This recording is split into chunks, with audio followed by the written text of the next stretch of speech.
Hey there, everybody. I hope you can join us today. I'm going to be sharing some information today about the game that I am working on called The Lies We Tell Ourselves, and answering a few questions that people have about how the process has been going and basically how I got on this path. So you may notice I have a different scenery today. So I'm in lovely Sault Ste. Marie, enjoying the beautiful warm weather, which has very much put me in the mood to start thinking about flawed people for some reason, because apparently that's where my mind goes. So, The Lies We Tell Ourselves is a game that I've been working on actively since about September, and it's been playtested 3 times already, one of them in a campaign and 2 one-shots, and I'll be testing it 2 more times at Queen City Conquest, which is a con happening in Buffalo in a few months. So that's just gone live today, so it's really exciting. I get to talk about some of the things I've been working on and integrate some of the changes that I've been learning along the way. So the game is, at its core, about flawed people who get better at things as they fail at them. So the game basically involves a character sheet, which is all negatives when you start, and they're all things that you feel bad about. So for one person it could be a positive for them, but for you it's a negative. In the campaign game I played of this, we had a character who was the chosen one, and hated destiny, like hated the idea of destiny, wanted to be in control of their own things. So the fact that they were the chosen one was actually a detriment to them, and the fact that they wouldn't address that this was a fact about them made them actually a worse person and less able to deal with the world around them. And that's sort of the point of the game. No matter what you do in this game, when you roll, you work towards being a better person, but there are complications that make it difficult to see the benefit of those things long term. So if you're an aggressive person and you pick a fight with someone and you understand maybe you shouldn't have, then you can make that progress towards being a better person and not picking fights with people, but it doesn't undo the fact that you already had a fight with somebody. So that's kind of essentially how it plays. Right now I'm toying with the difference between one-shots and ongoing campaign games, so I've got 2 versions now that I'm going to be playing with, and I'm going to be looking for more people who are interested in testing out both versions of the game. So if you are interested, either comment, respond, like, share, email, all of the above, get in touch, because I'm really excited to share it with other people.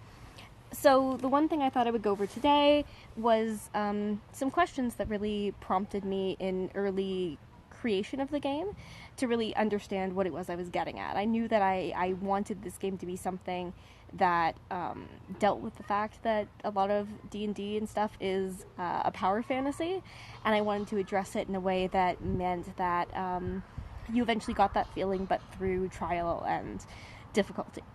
And I didn't want the game to end when people were great, because I think something's really interesting about all the best characters that I've loved is that they stay flawed in some ways, and some things are just consistent about them, and they have still things to do and grow.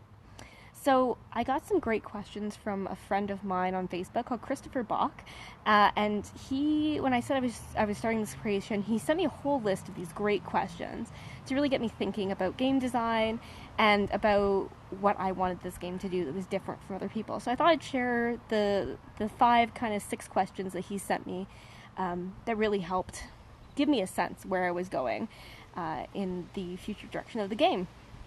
So the first question he asked me was, how are you going to introduce randomness into the game? So that was a great question to start with. I'd always just assumed dice, but that's because I tend to prefer dice in games. I just assumed it was going to be a GM'd game because I tend to like GM'd games. So being asked it explicitly and having to figure out what that looks like actually made things a lot more clear in my head.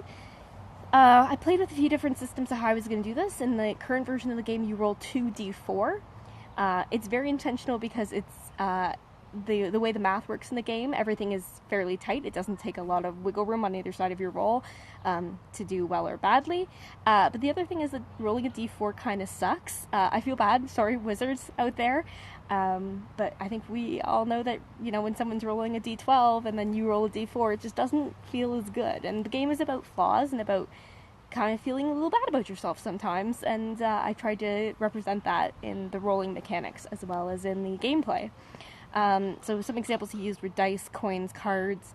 There are obviously other ways as well, but that was kind of the first question. what kind of conflicts will the system deal with the most? I think this was really interesting because it doesn't say you can't do other things in it, but this is a very much story agnostic, or setting agnostic game at the moment. But what kind of conflicts is a little bit different than setting? So is it a physical thing where people are fighting? Is it political? Or is it kind of interpersonal play? And I think primarily this game is about interpersonal stuff and about facing your own personal issues. It doesn't mean you can't do action. Action's worked pretty well, and comedy's worked pretty well in this game so far. It turns out that dealing with flawed people is a lot easier to do if we're kind of laughing and having fun at it. It can be a little bit more difficult emotionally to deal with if it's something that's a character ongoing in a drama that you want things to go well for them. So primarily the game is about interpersonal, although it allows for other types of conflict as well. It's very much a quick solution to combat. So whereas some games you might roll every single attack back and forth, this game each player is probably going to make one roll, and then that's going to determine how the fight goes for them. The important thing about this game is even when you fail, you can choose to succeed. You can narrate yourself succeeding, but you have to have a complication. So you can choose to fail, or you can choose to succeed, but also take a big negative for doing that thing. So you've got a bit of playroom there around how you want to play it.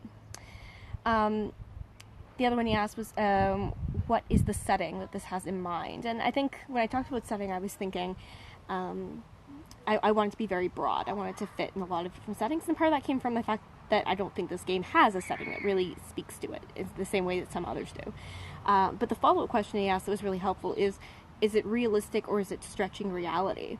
And I really liked that idea because it kind of gets the sense of, like, is this a game about, like, reality and understanding where we are today and how things are working, or is this something about superheroes and, you know, can people fly and do all kinds of strange things? And I think what it is that realistic is easier to play in this game.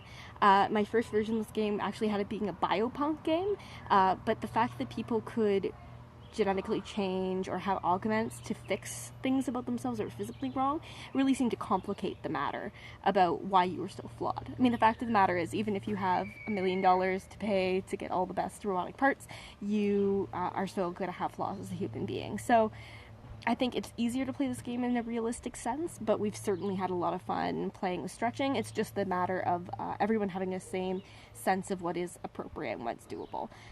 If one person can fly, then everyone else should have at least similar abilities to do something similar. It's got to have that power equalization. So that's something I'm playing with. And the last 4 questions are just kind of ones that just kind of prompt the who, what, when, where, why. Who are you playing? What are they doing? Where are they doing it? And my favorite, what are you playing to find out?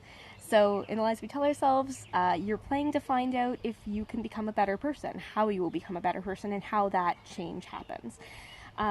So you might start off with a character that is terrible at navigation. This is a pretty easy one, but it's not super volatile. They're always getting lost. And it affects them really badly. They're never in combat when they need to be.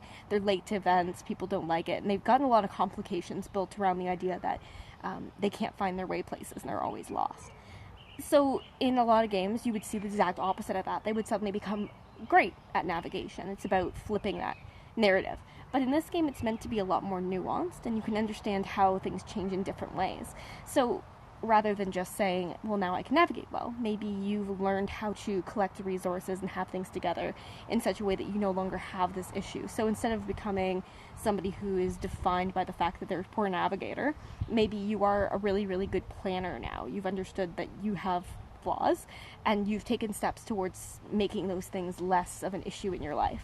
Maybe you've learned to trust other people. Maybe the big issue behind this terrible navigation is more widespread even than that, we realize through play, and you want to do everything by yourself.